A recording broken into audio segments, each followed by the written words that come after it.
တနေ့တစ်နေ့အသက်ကြီးလာပြီမဲ့စိတ်ကတော့လူတိစိတ်တစ်ဖြစ်နေတယ်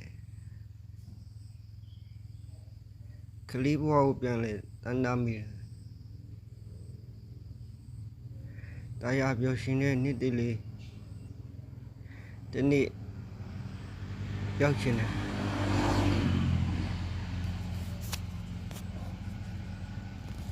သူများကြီးကျယ်တဲ့ခန္ဓာနဲ့ချမ်းသာနေကြတယ်ကိုယ်ဘဝကမွေးပြီးမွေးနေမွေးတန်နေရတယ်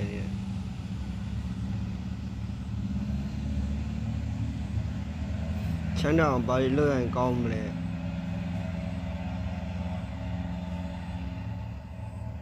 ဒုက္ခမကိုစီဝါရေးလုပ်ငန်းတွေလာပေးမလဲတော့တနေ့နဲ့တနေ့ထိုင်ပြီးစိတ်ကူးရင်နေရ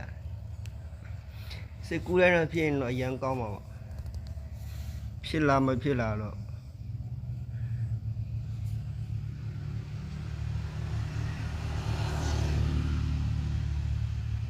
ဖြစ်ချင်တာပေါ့ဖြစ်လာမဖြစ်လာဆိုတာကတော့အနေထားတစ်ခုမှကြည့်ပြီးတော့ဆက်သွားရမှာပေါ့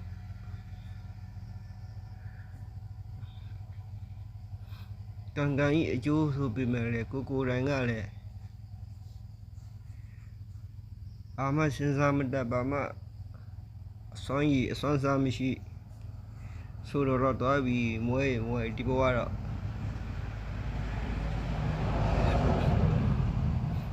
ဒီဘဝတော့ဝေးပြီခွဲနောက်ဘဝတော့စုပန်ရဲ့ငါဖြစ်တဲ့ဘဝတော့တကိုင်းနေနာပို့စုပန်၍